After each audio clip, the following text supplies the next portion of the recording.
And you were probably thinking about Giselle. What? That emotional wreck of a book? How could that book get you out of a reading slump? And it's because my emotions were trifled with.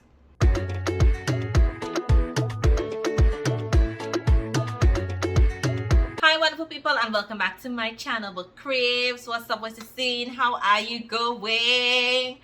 Oh my goodness, y'all, I have something to share with you. So upon reflecting, I realized that I was in a reading slump, like a serious reading slump, and it started in May and progressed into June, and for some reason I just wasn't vibing the books that I was reading. I just wasn't getting into the books that I was reading the way how I usually get into books. That excitement just was not there. I was having a lot of difficulties connecting with the characters, just enjoying the plots, you know what I mean? And so it just did nothing, absolutely nothing for me. For me, I love when a heroine has sass. I love when they are fierce. I just wasn't getting that with these books. I'm not saying that the books weren't good and the stories weren't good. It's just that it did nothing for me emotionally. I'm going to let you know what books helped to get me back on track. So if you want to know what books I'm talking about, keep watching my video. And if you have not subscribed to my channel, subscribe to it. Just hit that subscribe button down below. And you can also, click that notification bell so you will know when I post a video. So let us get into these books. So I'm going to talk about 4 books. And right now, my July month, in terms of reading, have been going so good. So the first book that I want to talk about is Reminders of Him. And you are probably thinking about Giselle. What? That emotional wreck of a book? How could that book get you out of a reading slump? And it's because my emotions were trifled with. The author was able to write that story in such a way that I was able to emotionally connect with the characters. If I cannot emotionally connect with characters, then I'm not going to enjoy that book. I am not going to love that book. I am not going to recommend that book on my channel. I wasn't able to connect with it. I got no vibes from it. I got no thrill from it.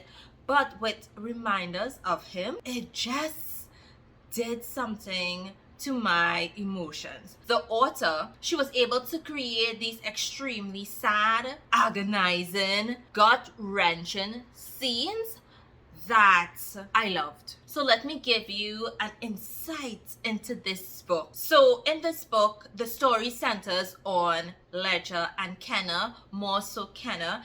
And Kenna was imprisoned for something that happened. And she was in prison for approximately 4 to 5 years.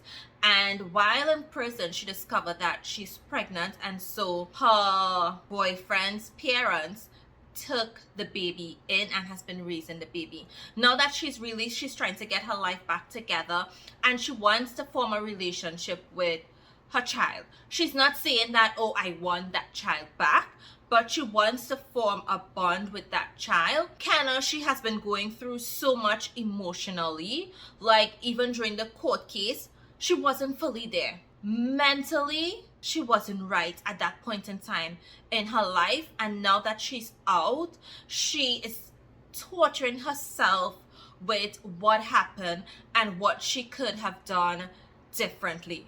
It was a very traumatic event that happened, and so it impacted everyone negatively, and so no one was in her corner. In comes Ledger. Ledger is like a two-sided sword, because one moment he wants to help her, but in the next, he is totally angry with her because of what was done to his friend. And so because of that, he's like, I want to help you, but in the same breath, I don't want to help you, and therefore you should suffer for what you did. But this girl suffered so much. And so eventually, she breaks down and she tells him what happened. This author, she wrote a story in a story. Like certain parts of the book you had where Kenna was writing in her journal. And so when he read this, y'all, oh my goodness, This is what made me cry. What this girl wrote in her journal was so emotional, so heartbreaking, and I loved it. I was extremely upset at the grandparents. I was murderous. That is how this book had me.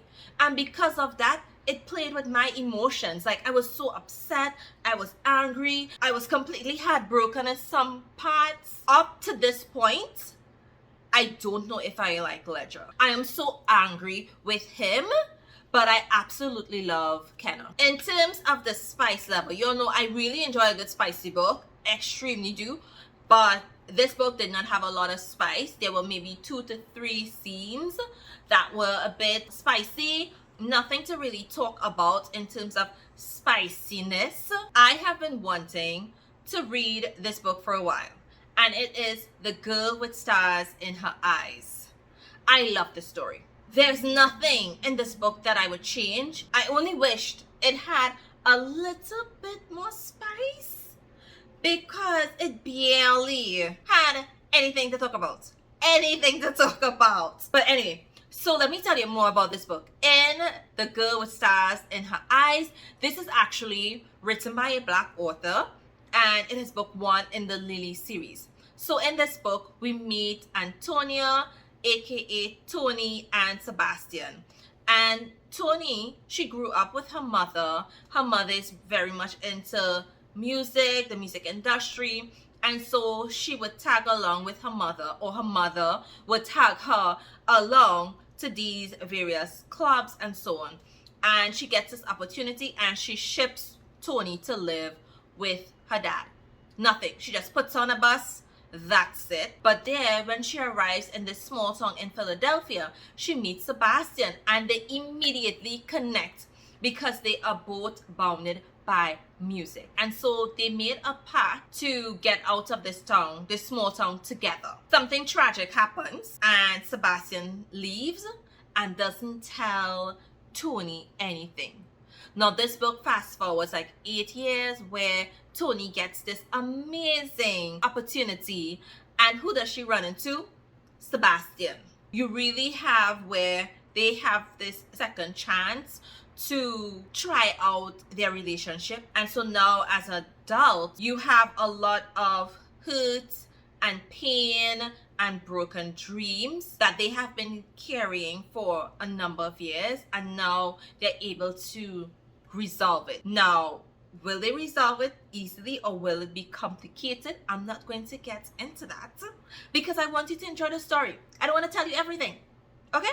This story is about love, loss, and rock and roll, because obviously Tony, she is a rock chick. She's into that style of music. She is a fabulous guitarist. However, it is very hard for her in a predominantly male industry. She really struggles to make a path for herself. She is also shy and she doesn't like attention, and so you really see where she goes through her own struggles dealing with family issues, issues with friendship, issues with love and romance. Like, this book has it all besides the spice. This next book played a major part in getting me out of my reading slump. It is From Blood and Ash. And y'all, I absolutely love that book. Some people didn't like that book. They find it was boring. It took a while for this book to pick up and really get interesting. But I didn't read the physical copy of the book. Although I own a physical copy of the book, I listened to the audiobook. And so it was different for me. The plot in this book piqued my interest, held me captivated, and have me thirsting for more. I need to get into book 2.